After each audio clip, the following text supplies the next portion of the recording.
Hey, welcome back. So today we are going to do a tour of our corral system, give you some examples on how you potentially could build the corrals, the things that I like about the corrals, the things I don't like about the corrals, the material that we built it out of, how we have our gates working, all that kind of stuff. So that's what we're doing today, is a corral tour. So to start off, we have the field outside the field out here, and what we do is we bring the cattle in through this. We call this our trap, and basically it's in a V like this. So the cattle come in, and at the nearest point here, they come in through a gate. This trap is built out of 2 3/8 old fill pipe. And then it just has a hog panel tied to it, and we just put a bottom rail on and just glued it to it. You can cope everything and fit that pipe in there, but I didn't think it was worth the time to do that. I don't think it adds any more structural stability to it or anything like that. We built this in a manner that one person could defend the widest part, meaning we have a cow that comes in here, or a calf that comes in here and realizes it doesn't want to be in here. Well, we can defend it at the end and slowly make progress to where they get squeezed towards the end here. It works out really well. We've had to use it, the defending piece of it a few times. It's worked out really well. So over here we have a gate. We use this mostly as a pedestrian gate. I could have made this smaller, probably should have made it smaller, but I didn't. I used what I had. So when the cattle are coming in, they're going to come in through this gate, so I can get to it. Alright, so we're on the other side of the gate. So they're going to come in through this gate.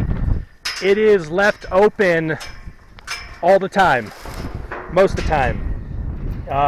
Each gate has a chain on it that you can hook together like that, and each gate also has this latch system. So basically I think this is 1-inch pipe, 3/4 inch bar, and then I just notched out, if you can see here, I just notched out this little pattern here. So basically the way this works is this comes up, you can slide it down, and it locks in, right? So the cattle can't come in and flip it up. Even if they want to flip it up, gravity keeps it down. So thankfully calves don't have hands. And the neat thing is when you're moving gates around, you can bring it up here and lock it without having to hold it while you move. And then we just glued it to the gate here. And then its mechanism that it goes into is right here. And then here's the adjoining lock for the chain. So anyways, that guy stays there. So we're gonna close that. And then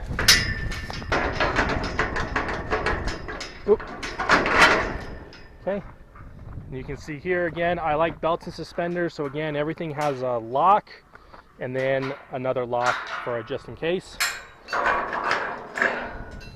So this guy comes closed. Again, if we need to, I have a lock right there. So the way this works is, well, let me come through here. Let me do it this way. Let me get these set up real quick.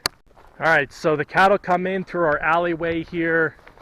This alleyway, I think is, no, I don't know. I think it's 12, or I do. I think it's 12 or 14 feet wide. It's made out of gosh darn it. It is made out of guardrail. And it's just right for moving cattle around. We basically, all these gates have a dual purpose, right? So this one When the cattle come in, we can funnel them up that way. If we need to, we close this gate. This gate comes over here, locks into that receiver, which is just a piece of pipe. They can go down the alleyway, or we can dump them into this corral, right? Each gate has a purpose, most of the time dual purposes. I put everything on a right-hand hinge, as you can see here. And the reason I did that is so we could standardize everything that we have. And I should say that the people who built this system, I did not build this system. I've improved it. I fixed on it a little bit. They knew what they were doing when it comes to moving cattle around. And so we're taking their best practices and then re-implementing them. And where they didn't follow a standard, maybe they put a gate on a left-hand hinge for whatever reason, I moved everything over to the right hand, and it was only like a gate or two. And the reason for that is when you're in the midst of moving cattle, it's good to know that all your equipment behaves the same. Instead of you trying to figure out, okay, does this gate swing this way or that way, or which way is the lock going or whatever, right? So using your equipment is in the midst of battle with the cattle, that's trademarked, is super helpful. So anyways, okay, so we come in through the corral, through the alleyway, and we can dump them into this pin here. This pin is a glued together set of equipment. So this is, I think, is 2 7/8 oil fill pipe with hog panel with sucker rod pipe, couple of gates, and Chelsea and I are actually going to fix this monstrosity here this summer because it's leaning, there's no support here, it's goofy how it's set up for us, and so we're going to fix it. The previous folks here were feeding out of bunks, so on this side here they had a set of bunks, and that's why there's this hole here, so we covered that up. Most of this is built out of railroads, out of guardrail.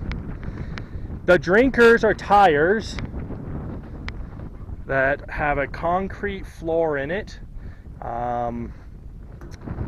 So that's pretty standard. Your cattle drinker, you can have them any size of tire you want.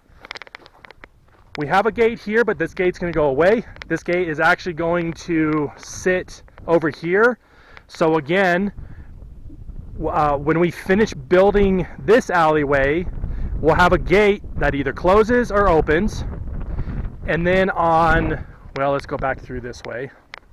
So what I was going to say down there, I'll demonstrate up here. So when cattle are coming in this way, I have a gate that stops them and pushes them in this way.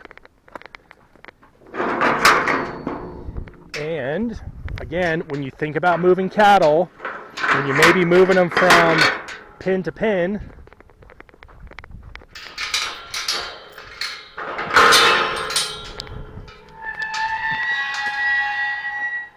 we have a gate, so when cattle are coming this way, we can put them into this pin here. This green gate folds all the way back. And so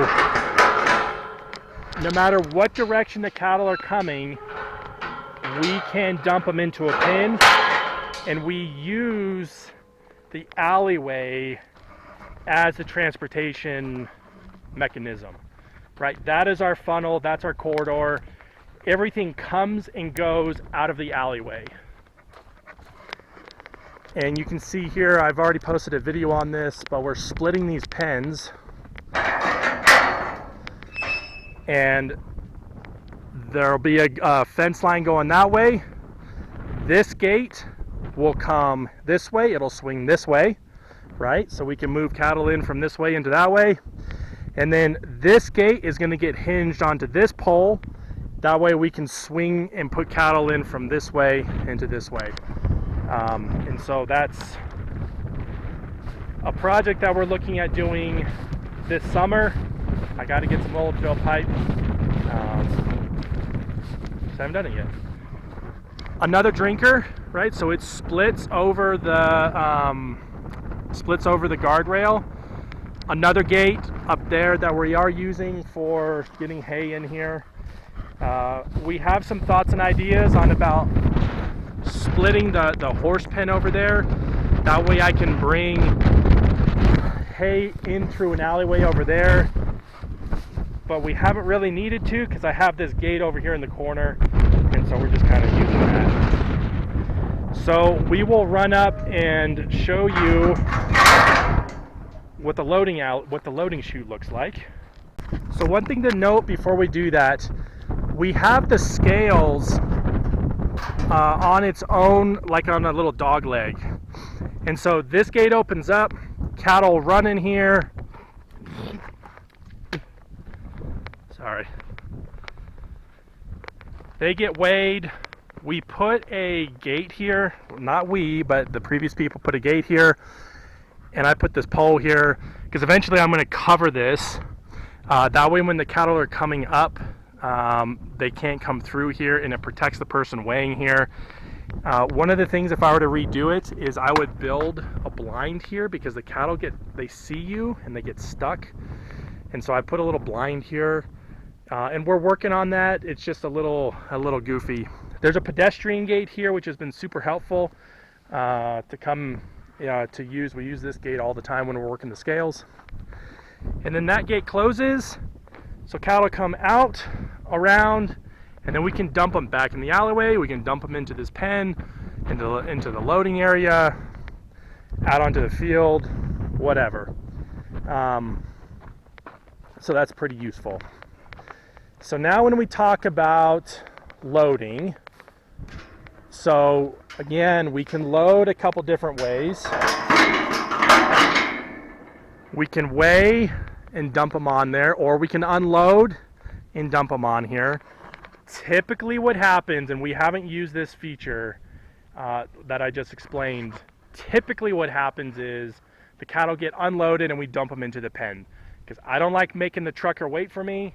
I'm certainly not going to make them wait while I weigh 10 or 15 calves at a time. Either loading or unloading. I don't like people waiting on me, and I just don't. So anyways, we don't do that. We could though, if neighbor came over and wants to weigh, a handful of them off a gooseneck or something, we could just run them right on the scales and then set it up that we just run them right back. So the cattle are typically coming from this direction. So this gate, again, everything is multifunctional.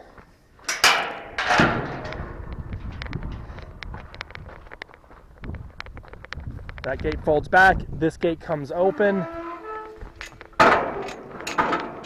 and sits in a locked position here. So the way they built these hinges was actually quite interesting, or quite simple. They have piece of pipe with a bigger piece of pipe. That's what pivots, or stays in the gate itself is what pivots around it. And then just flat iron that comes across, and that makes the hinge. And they offset it depending on what they needed the gate to do. It's really a genius way to make a hinge. And then on this guy, to make it fold, you just have your generic standard pins. So you offset them this way so you can fold all the way back this way or that way. This is how you make a gate fold. The other thing is, when you're putting the gates on, you need to make sure that you have one of these pins upside down, right? So cattle can't come over and flop this gate up.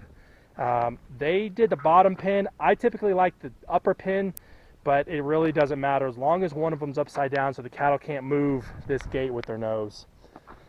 So cattle come through, they come up this alleyway.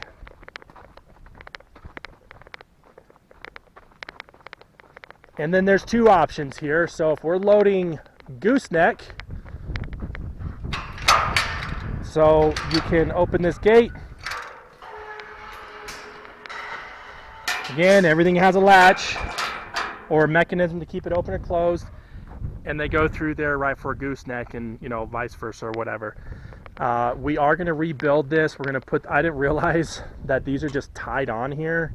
We're actually just sitting up here, so I'm going to replace this, put in pipe, and fix all of that. This hinge is kind of cool, so you see these a lot. These kind of hinges.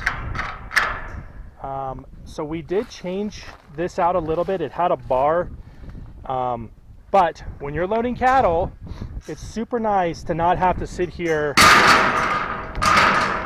and mess with the bar. I can just come in, close it, and I know that gate is closed. And then to open it, instead of having to get your fingers in here, is I just attach a piece of rebar on it to open and close it. So that has worked out really well. Because sometimes we have jerk cattle, and I don't even want to mess them with a gate. Okay, so cattle come up here. Here's a little pedestrian gate here. You can come and go out of. We enter the corrals through this quite a bit. Oh, come on now. This is a tub system that works beautifully.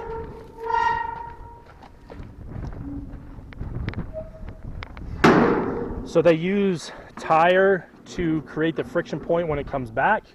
There's a catwalk over there, but you can control it from the top here and then move the gate, the tub this way.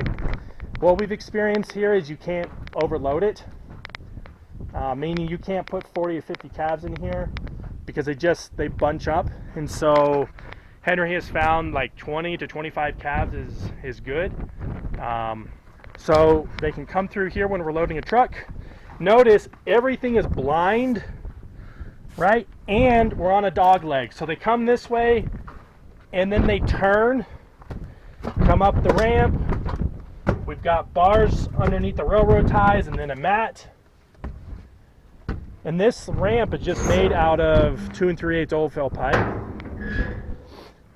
This was a neat thing. So they've got this bar that moves back and forth. So if the truck is crooked, it can adjust so we don't have a hole. And I can get down and show you how that was made. And so it's just pipe coming up, support. It works really well. The trucker Jerry that hauls for me out of Clovis comments every single time he loads. These cattle load so easy, so safe. It's amazing. Okay, so if we're working cattle, close the gate.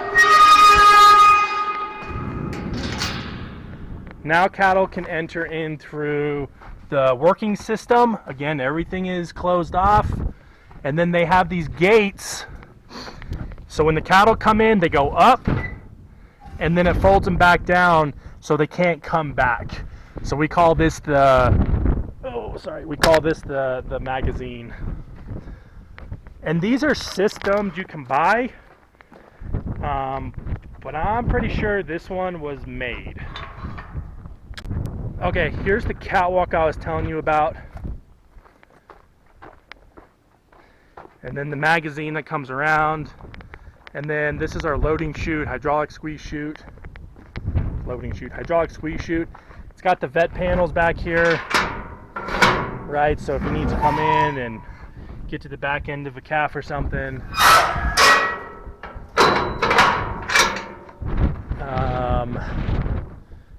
This hydraulic squeeze chute is amazing. We've got a gate over here so we can come and go as we need to. One of the things I would change about this setup is I would move the loading chute to over here so the truck can come in and back up.